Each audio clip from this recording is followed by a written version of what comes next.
हम सभी के लिए हमारा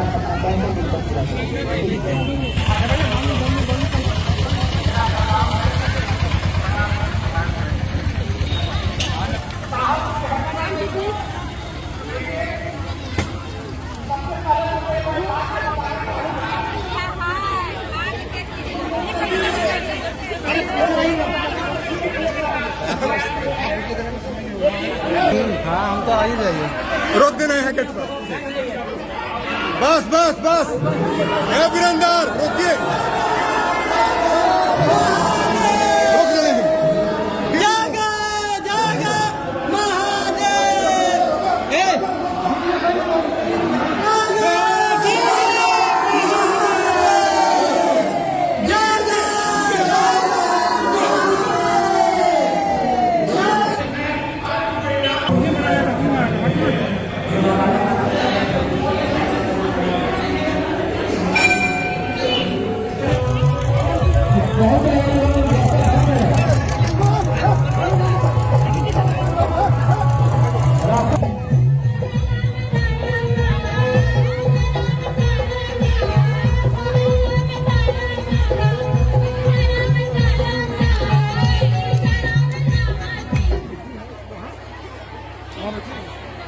बैठे थे पत्रकार।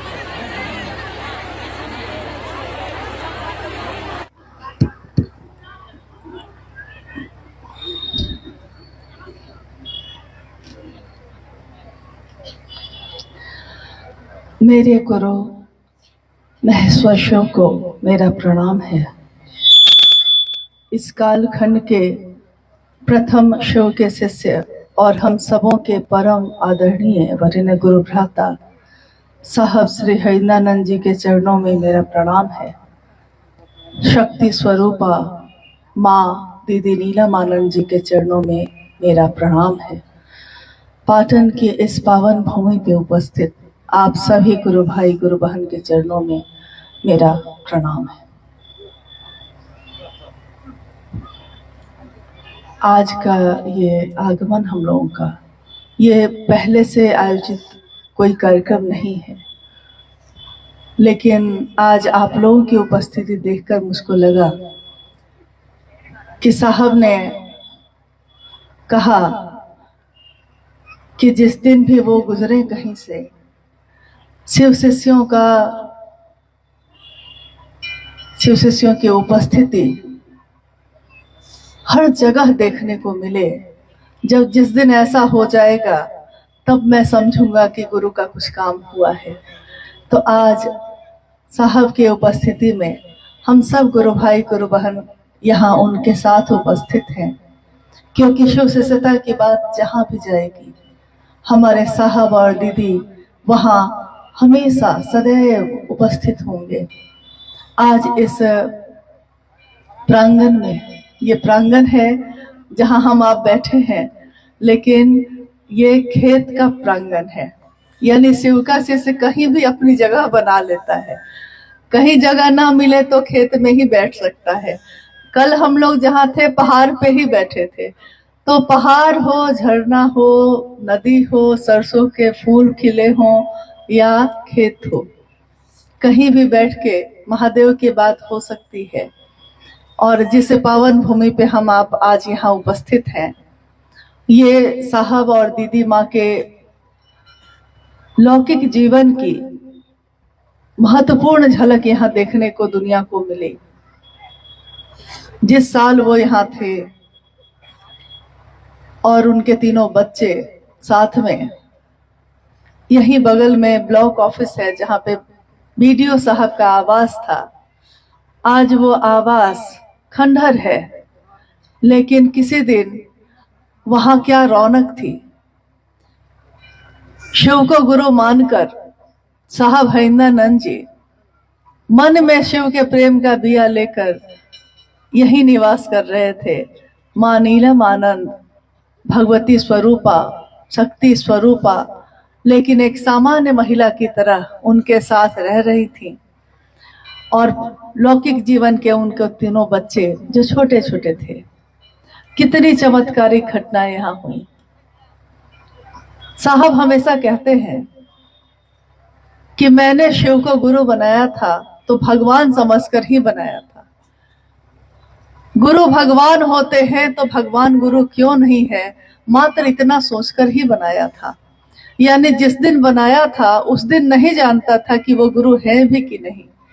दुनिया में जो भगवान समझ के लोग उनकी पूजा कर रहे थे, उसी भगवान को ये सोचकर कि जब वो भगवान है, जो ईश्वर के भी ईश्वर है, महेश्वर है, तो उस महेश्वर का कोई अंश होगा, उस महेश्वर में जो रूप होगा वही धरती पे उतरता है।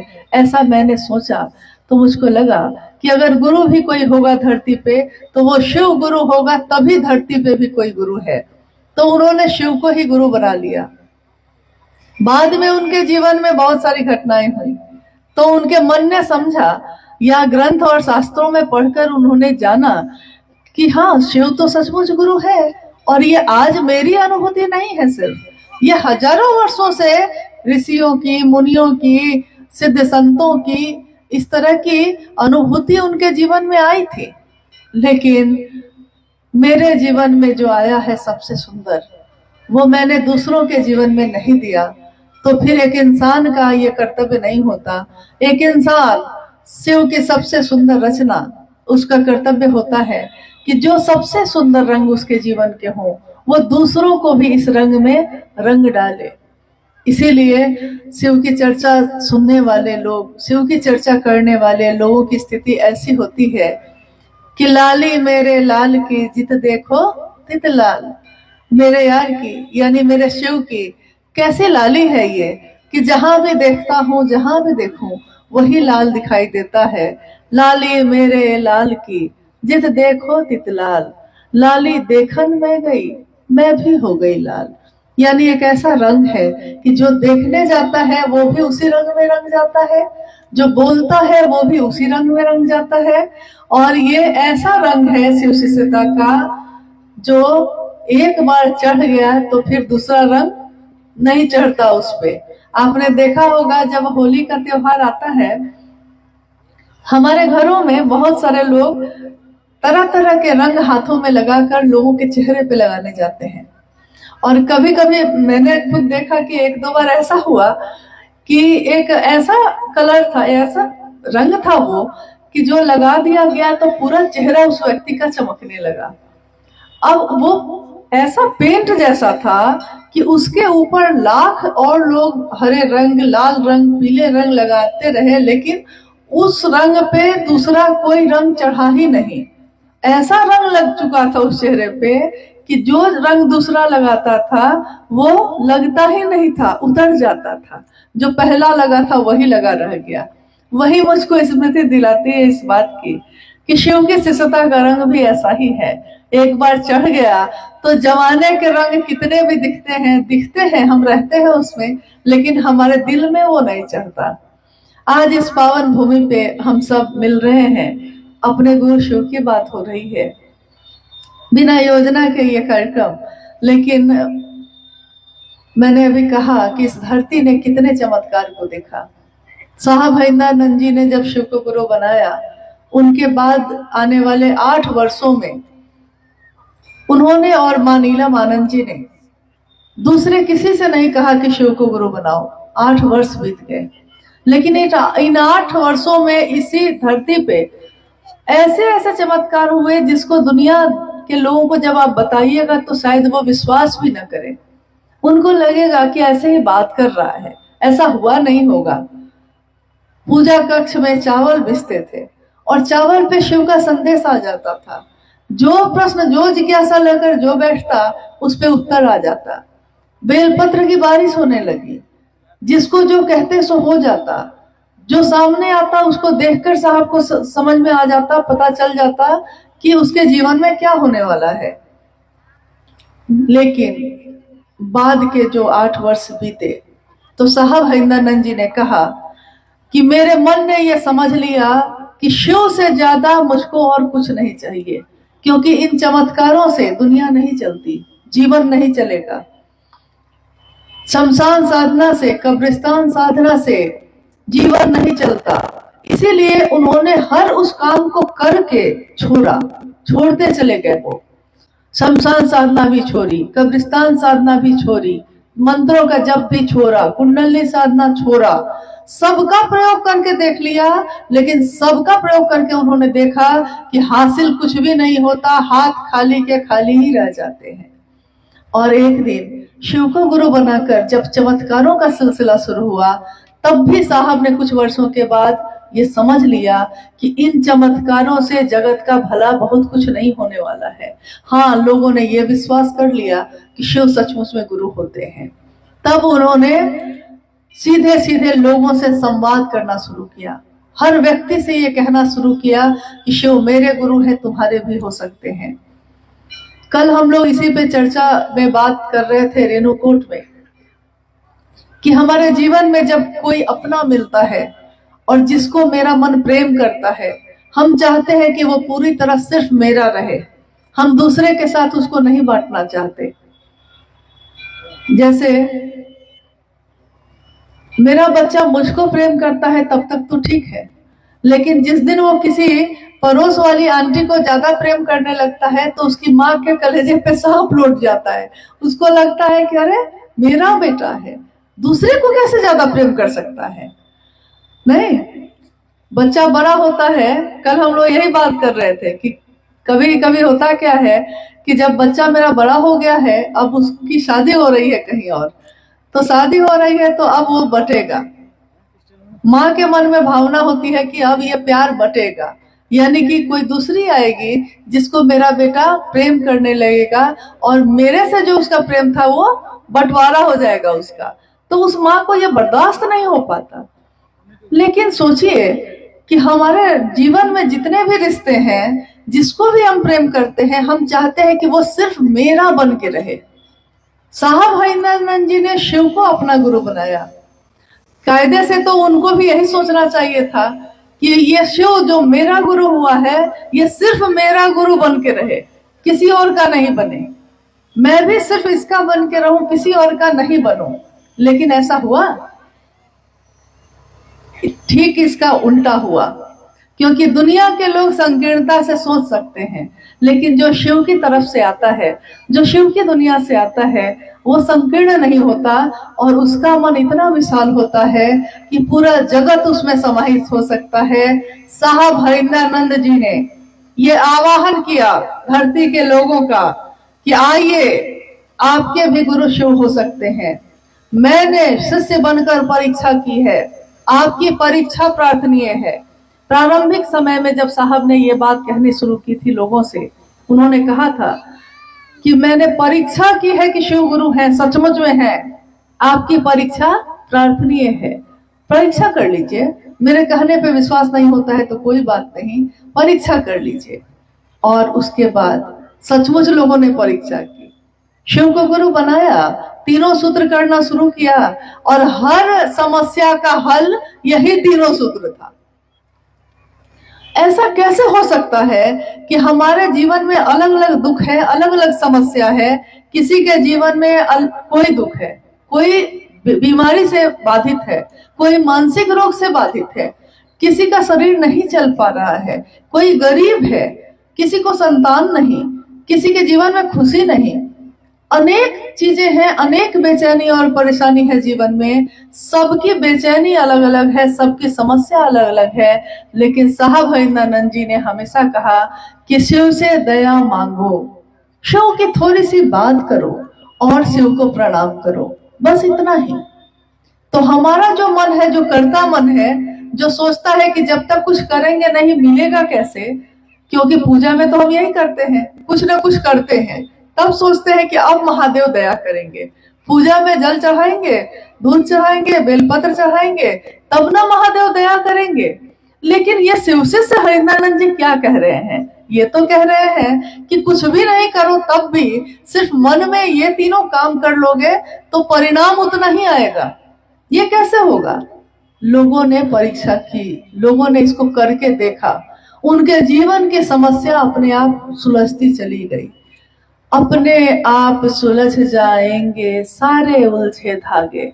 सारे उलझे धागे जो थे वो खुद ही खुद सुलझते चले गए, सामान्य और आसान तरीके से समस्याएं सुलझती चली गई। लोगों को लगा कि ये कैसे हुआ, लेकिन हमको याद रखना चाहिए कि मंदिर तो यही है वो। आज भी कितने लोग पूजा करते होंगे, मंदिर उस समय भी था, लेकिन कौन भक्त है, कौन शिष्य ऐसा है जिसके मन का भाव वो ग्रहण कर लेते हैं, महत्वपूर्ण ये होता है। शिव से सहिदानंद जी की वाणी में जो ऊर्जा है, उनकी बोली में जो ऊर्जा है, वो शिव की साक्षात ऊर्जा है जो उतरी है उनमें। इसीलिए हम आप भी जब किसी से कहते हैं तो वो शिव को गुरु बना लेता है। एक दिन के लिए नहीं, जीवन भर के लिए। आपको ये चमत्कार नहीं लगता?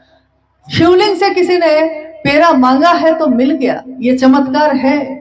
भगवती चूड़ी और साड़ी लेकर आई है, ये चमत्कार है। लेकिन एक सामान्य व्यक्ति अपने जीवन के झंझावात में आपके मेरे बोलने से, सिर्फ आपके मेरे कहने से सिर्फ जीवन भर के लिए शिव को गुरु बना लेता है। ये कितना बड़ा चमत्कार है, लेकिन हम लोग इस पर ध्यान नहीं देते। चमत्कार बंद नहीं हुए हैं, चमत्कार आज भी उतने ही और वेग से घटित हो रहे हैं, लेकिन हम सामने, आंखों के सामने देखना चाहते हैं, अपने जीवन की चीजों पे नहीं देखते। हमारा मन पहले भी था, आज भी है। पहले का जो मन था वो और आज का जो मन है वो, क्या दोनों मन में अंतर नहीं आया है? पहले मन में ये होता था कि छोटी छोटी बात पे हम लोग व्यथित होते थे, लेकिन आज पिछले कुछ समय में जब बिहार जाना हुआ था, इसी तरह गांव के परिवेश में हम लोग छोटी छोटी जगहों पे बैठते हुए गए थे, लोगों से मिलते हुए। एक सामान्य गुरु बहन जिसकी कोई पहचान नहीं है, लोग नहीं जानते उसको, वो लोग माइक पे चर्चा कर रहे थे, हम लोग सुन रहे थे। क्या चर्चा थी उनकी, क्या बोल रही थी वो गुरु बहन। वो ऐसे भाव से बोल रही थी कि लग रहा था कि पता नहीं कहाँ का विद्वान कोई आया है, कौन देवी उतर गई है यहाँ। इसीलिए कोई नहीं जानता किसके मुंह से वो शिव बोलते हैं, किसके कानों से सुनते हैं, किसकी आंखों से देखते हैं।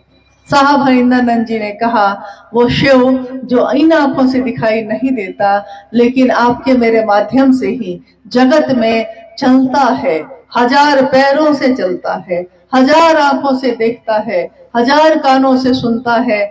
इसीलिए शिव की इस ऊर्जा को महसूस कीजिए, पुकारिए स्वभाव से, चिदानंद होइए, गुरु का नाम लीजिए, किसी भी पल ना भूलिए। ये भजन जो अभी आपने सुना, बिना किसी म्यूजिक, बिना किसी संगीत के सुना है अभी थोड़ी देर पहले, ये माँ नीलम आनंद जी की डायरी में लिखा हुआ है। ये सारी पंक्तियां लिखी हैं, ये सारे शब्द लिखे हैं। गुरु का नाम लीजिए, किसी भी पल न भूलिए, पुकारिए स्वभाव से, चिदानंद होइए। कितनी बड़ी बात उन्होंने कही है कि सबका नाम लेते हैं, कुछ पल याद रहता है, कुछ पल भूल जाते हैं, लेकिन गुरु का नाम ऐसे लीजिएगा कि फिर किसी भी पल भूलिएगा नहीं। सारे रिश्ते भूल जाएं, लेकिन शिव नहीं भूले। इसी की प्रार्थना, इसी की याचना उस शिव से करिएगा। एक दिन साहब ने कहा कि एक दिन मेरे मन में ये हुआ था कि इस भारतवर्ष में कितने लाखों शिव के मंदिर हैं, लेकिन मंदिरों में घंटियों की आवाज गूंजती है। लोगों के कानों में जो मधुर ध्वनि गूंज रही थी घंटियों की, साहब हरिंद्रानंद जी उन ध्वनि को लोगों के जीवन में घोलना चाहते थे। उन्होंने कहा कि मैं मंदिरों से बजती हुई घंटियों की आवाज, जो मधुर ध्वनि कानों से टकराती है, मैं इस आवाज को इस जगत के लोगों के दिलों में घोलना चाहता हूँ। उसके मन का मंदिर का घंटी ऐसा बजे कि बस बजता ही रहे, वो ऐसा बजता रहे कि फिर बंद ना हो। और ऐसा हो गया। हम सबों का सौभाग्य है कि हम में से कितने लोगों ने, आज भी जो लोग यहाँ उपस्थित हैं, कितने लोगों ने साहब का सानिध्य प्राप्त किया, कितने लोगों ने उनकी बातों को सुना। इन आंखों से हमने उस ऊर्जा को इस जमीन पे देखा है जिसने शिव की बात की है, जिसने शिव की शिष्टता को उतारा है। हम एहसानमंद हैं, हम कृतज्ञ हैं शिव के शिष्य हरिंद्रानंद साहब के, कि उन्होंने हमारे जीवन में शिव शिष्टता का दान दिया है। जो भी उनके जीवन में मिला वो सबको बांट दिया। हमारा भी कर्तव्य है कि जिसमें उनके प्राण बसते हैं, याद कीजिए साहब की उस वाणी को, साहब की उस बोली को। क्योंकि अगर कोई भी आने वाले समय में भी अगर कोई शिव का शिष्य होगा और उसको साहब और दीदी की याद नहीं आएगी तो वो कैसा शिष्य होगा? क्योंकि शिष्य कृतज्ञ होता है, जिसने भी उसको शिव की तरफ चलना सिखाया है उसके प्रति एहसान मंद होता है, तो कृतज्ञ मन याद करता है। सोचिए उनकी बात, उनकी वाणी को, उन्होंने कहा है कि शिव की शिष्यता में मेरे प्राण बसते हैं, प्राण बसते हैं, और जिसमें उनके प्राण बसते हैं वो शिव हमारे आपके दिलों में रहते हैं, यानी हमारे प्राण में भी बसते हैं। तो हम सबको शिव के शिष्य हरिनानंद साहब के प्राण को किस तरह संभालने की जरूरत है। हम सब एक मनसा वाचा करुणा, एक भाव से शिव की तरफ चल सके, शिव के काम को कर सके। इसी की दया की याचना मंदिर में स्थापित जो शिव है और जो निराकार शिव है, क्योंकि सामने जो दिखते हैं उनसे भी मिलने के लिए एक दिन निराकार होना पड़ता है। एक दूसरे से प्रेम तो हम करते हैं, लेकिन मेरा मन उसके मन से मिलता है जिससे हम प्रेम करते हैं। शरीर से हम चाहे कितने भी दूर हों, लेकिन मन अगर मेरा उससे मिलता है तो हमारा मन, कहते हैं, आंतर मन होना होता है। गुरु कोई हो, एक दिन उससे आंतर ही मिलना पड़ता है। शिव शुरू से ही शरीर में नहीं है, प्रतीक है, कभी शिवलिंग के रूप में, कभी तस्वीरों के रूप में, कभी मूर्तियों के रूप में। हम उन मूर्तियों को भी नमन करते हैं, हम उन तस्वीरों को भी नमन करते हैं। हम जो ये हवा शिव को छू कर आती है, हम उस हवा को भी नमन करते हैं, क्योंकि कण कण में अगर वो शिव बसता है तो ये सारी चीजों में शिव ही तो बसता है। ये सरसों के फूल जो खिले हैं चारों तरफ हमारे आपके, इन सरसों के फूलों में भी जो पीले पीले फूल हैं, उनको भी देखकर तो शिव की ही याद आती है। नहीं, तुम मिले दिल खिले और जीने को क्या चाहिए। लोग गीत गाते हैं अपने प्रेमी के लिए, हम गीत गाते हैं अपने शिव, अपने साहब दीदी के लिए, कि तुम मिले हो, ऐसे मिले हो कि तुम मिले दिल खिले और जीने को क्या चाहिए। ना हो तो उदास तेरे पास पास मैं रहूंगा जिंदगी भर। साहब हरिनानंद जी ने कहा है हम सभी शिव शिष्यों को कि उदास मत होना, मैं जिंदगी भर तुम्हारे साथ ऐसे ही चलता रहूंगा जैसे शिव चलते हैं। शिव की सत्ता, शिव के लोग, शिव के गण, शिव के शिष्य भी वैसे ही चलते हैं। ये एक जन्म का रिश्ता नहीं है, जन्मों जन्मों का रिश्ता है, और जन्मों जन्मों तक ये जीवात्मा मेरे अंदर जो है, आपके अंदर जो है, ये जीवात्मा चाहे जितने भी शरीर बदल ले, लेकिन एक बार इसने साहब हरिनानंद जी का संग ले लिया है तो वो जब तक हम शिव से हो नहीं जाएंगे वो हम लोगों को छोड़ेंगे नहीं। क्योंकि उन्होंने कहा है ये कि मैं शिव से बनाकर ही छोड़ूंगा आप लोगों को। इसलिए हम सब उनको आज याद करते हैं, अपने मन में उनको महसूस करते हैं और नमन करते हैं इस पावन धरती को भी, इन हवाओं को भी, इस धरती के मिट्टी को भी, जहां हमारे साहब दीदी कभी कदमों से चले थे। सोचिए ये धरती कैसी ऊर्जावान है, जहां हमारे साहब दीदी रहे, निवास किया जहां उन्होंने, और एक लंबे समय तक शिवशिष्टता का बिया अंदर ही अंदर पल्वित पुष्पित होता रहा। जो 1982 में जब वो मधेपुरा में गए तो वहां पौधे के रूप में धरती के लोगों ने देखा, लेकिन ये पल तो रहा था यहीं से। आज की ये जो बात हो रही है बिना आयोजित, इसमें मैं आप लोगों से क्या कहूँ, शायद इतनी व्यवस्था यहाँ के गुरु भाई गुरु बहन नहीं कर सके होंगे, लेकिन जो भी किया होगा इन्होंने, जितनी भी जगह बनाई होगी, हमारा मन एहसानमंद है कि यहाँ पाटन के रहने वाले गुरु भाई गुरु बहनों ने, पूरे पलामू जिले ने या उसके आसपास के जिलों ने जो भी महादेव के काम के लिए अपनी सहभागिता दी है, अपना सहयोग दिया है, हम सब उनके कृतज्ञ हैं। और मुझको याद आता है कि यहीं से बगल में है मनातूगढ़, जहाँ जन्म स्थान है मां नीलम आनंद का। मनातू में शिव गुरु महोत्सव हुआ था आप लोगों में से कितने लोग ऐसे हैं जो उस महोत्सव में शामिल हुए थे? अच्छा, बहुत लोग हैं जो शामिल हुए थे। अच्छा, आप भी हुए थे। मनातू के शिवगुरु महोत्सव में हम लोगों ने नहीं सोचा था कि इतने जगह के लोग आ जाएंगे, लेकिन कहाँ कहाँ के लोग आ गए थे, बस भर भर के लोग आ गए थे। अब वो जगह है छोटी सी और लोग आ गए थे बहुत ज्यादा, तो होगा क्या? जगह जब छोटी हो और लोग बहुत आ जाए तो क्या होगा?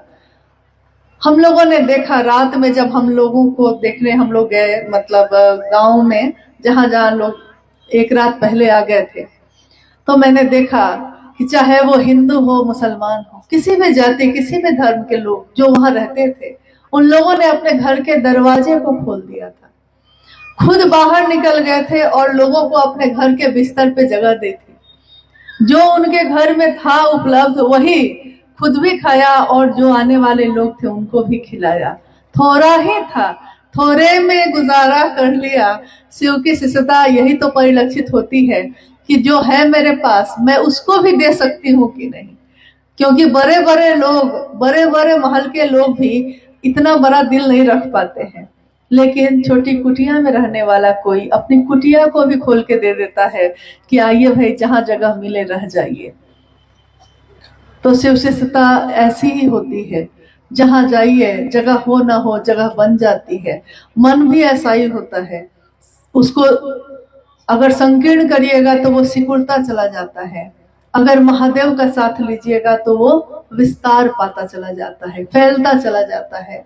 मन ही है, एक दिन सिर्फ अपने व्यक्तिगत चीज को पकड़ता है, एक दिन ऐसा होता है कि पूरे जगत का भला सोचता है, पूरे जगत के लोग शिव की ओर चले इसकी कोशिश करता है, अपने व्यक्तिगत अहंकार को एक तरफ रख देता है और शिव के लिए झुक जाता है। शिव के लिए झुकने वाला किसी के सामने झुकता है। जिसने शिव को चाहा है वो दुनिया से क्या चाहेगा, लेकिन वो ये जरूर चाहेगा कि जिस शिव को मैंने चाहा है दुनिया के लोग भी उसको चाहे। तो हमारा यहाँ आना भी, आपका यहाँ आना भी तभी कृतार्थ होगा, कभी कभी ये उतरेगा हमारे जीवन में जब हम साहब हरिनानंद जी के संकल्प पे अक्षरशः उतर सके। जो उन्होंने कहा है, जो उन्होंने चाहा है, हम भी वही कर सके। क्योंकि प्रेमी का लक्षण भी यही होता है कि तुम दिन को अगर रात कहो तो रात कहेंगे, जो तुमको हो पसंद वही बात कहेंगे। तो साहब हरिनानंद जी को क्या पसंद है? आप लोग बोलिए, क्या पसंद है? खुद भी शिव के शिष्य बनिए और दूसरों को भी प्रेरित करिए। तो साहब हरिनानंद जी ने ही शिव को गुरु बनाया और दूसरों के जीवन में बांटा। शिव गुरु है ये बात सबसे पहले इस दुनिया में किसने कही? इतना धीरे क्या बात है। मतलब देखिए, यही बात है जो इंसान में एक है, विशेष उसका गुण है। क्या? किसी के शिकायत करना हो तो सबसे जोर से बोलेगा, शिकायत करने में 2 कदम आगे, लेकिन किसी की बड़ाई करने के लिए कह दीजिए तो सोचेगा, जो है उसको भी सिकोड़ लेगा, खुल के नहीं बोल सकता है। लेकिन शिव की शिष्यता में तो हमको ऐसा नहीं करना है। हम सबों को, इस जगह पे उपस्थित जितने भी लोग हैं, हम सबों को ये याद रखना पड़ेगा, क्योंकि बार बार ये याद करने की जरूरत है। जगत है ना, हर कुछ देर के बाद हम भटक जाते हैं, कभी इसके पीछे जाने लगते हैं, कभी इसके पीछे, कभी मेरे पीछे, कभी उनके पीछे। लेकिन साहब हरिनानंद जी ने कहा है किसके पीछे चलिएगा? शिव के। और शिव गुरु है ये बात किसने कही? पहला, दूसरा, तीसरा सूत्र किसने दिया?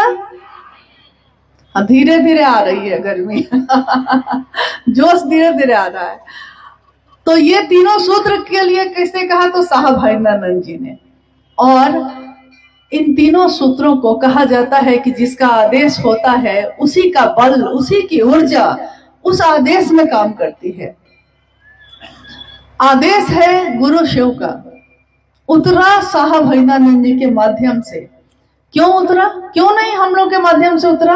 अगर हम और आप इतने विशेष थे तो क्यों नहीं उस दिन हमारे अंदर उतर जाता, आपके अंदर उतर जाता। आज जो हम दुनिया में घूम रहे हैं और हम में से कोई भी अपनी स्थापना की भूख लेकर चल रहा है, उसको याद रखना चाहिए कि अगर उस दिन शिव ने चुना है तो साहब हरिनानंद जी को चुना है। कारण एकमात्र यही है कि शिव की उतरी हुई ऊर्जा हर व्यक्ति बर्दाश्त नहीं कर सकता है। तार में बिजली गुजरी है, हर तार बर्दाश्त नहीं कर सकता है। अगर 440 वोल्ट गुजर गया तो ये मामूली पतली पतली तार जो होती है बिजली की जल जाती है। लेकिन अगर ट्रांसफार्मर होता है तो वो जलता नहीं है, वो उसको बर्दाश्त कर लेता है, संग्रह कर लेता है और धीरे धीरे दूसरे तारों में भेजता है, कम करके, वोल्टेज कम करके, ताकि वो बर्दाश्त कर सके, उसका बल्ब भी जल सके। नहीं तो शिव शिष्यता की ये मूल धारा इस धरती पे उतरी है, जहां जिनके माध्यम से वो एकमात्र है साहब हरिंद्रानंद जी, और कोई नहीं, न कभी कोई हो सकेगा। इस धरती पे इस काल में शिव के शिष्य के रूप में जिसको दुनिया के लोगों ने देखा है वो साहब हरिंद्रानंद जी हैं, अन्यथा और कोई भी नहीं। लेकिन उन्होंने ये चाहा है कि हम सब भी वैसे ही बने। तो हम इस पे अपनी यात्रा पे ध्यान दें, हम इस पे गौर करें कि हम बन रहे हैं कि नहीं। हम ये गौर नहीं करें कि दूसरे क्या कर रहे हैं। जो दूसरा कर रहा है वो खुद समझेगा, हम क्या कर रहे हैं ये हमको समझना है। तो अपनी यात्रा पे ध्यान देना है।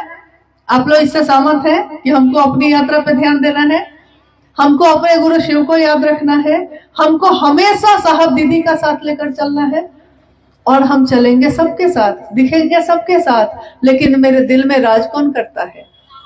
मेरे दिल में, मेरे दिल के सिंहासन पे कौन बैठा है? बड़ा धीरे बोलते हैं आप लोग। हम अकेले हैं इसलिए माइक की जरूरत है, लेकिन अगर आप लोग की तरफ पूरे भीड़ में हम उधर उस तरफ रहते तो हम सबसे ज्यादा जोर से चिल्ला के बोलते। नहीं, दीदी साहब बैठे हैं मेरे सीने में। अरे ये बात तो इतनी सुंदर है कि जितने जोर से हम बोल सकते हैं बोलेंगे। कौन बैठा है सीने में? तो दीदी और साहब बैठे हैं सीने में। और किसके कारण बैठे हैं? क्योंकि हम नमन करते हैं अपने साहब को, अपनी दीदी माँ नीलमानंद जी को और अपने गुरु शिव को, कि उन्होंने हमारे आपके जैसे लोगों को, जिनमें कोई योग्यता नहीं, हम अधम हैं, हम पापी हैं, पता नहीं क्या क्या है, लेकिन तब भी शिव ने गले से लगाया है। और शिव जिसको गले से लगा लेते हैं उसकी पूजा तो होती ही है धरती के लोगों में, लेकिन जिसकी पूजा होती है उसको याद रखना चाहिए कि शिव के कारण होती है। शिव से जिस दिन हम अलग हो जाएंगे, शिव से हरिनानंद जी के नाम से हम अलग हो जाएंगे, तो हमारी कोई बिसात नहीं है। इसलिए हमेशा उनका संग लेकर हम चल सके, मनसा वाचा करुणा। अब हम लोग यहाँ से विदा ले रहे हैं। आप सभी के चरणों में प्रणाम करते हुए और शिव की शिष्यता की इस धारा को अपने द्वारा आप जहाँ तक बढ़ा सकते हैं जरूर बढ़ाने की कोशिश करिएगा। महादेव हम सब पे दया करे, महादेव हम सबका कल्याण करे। आप सभी के चरणों में प्रणाम।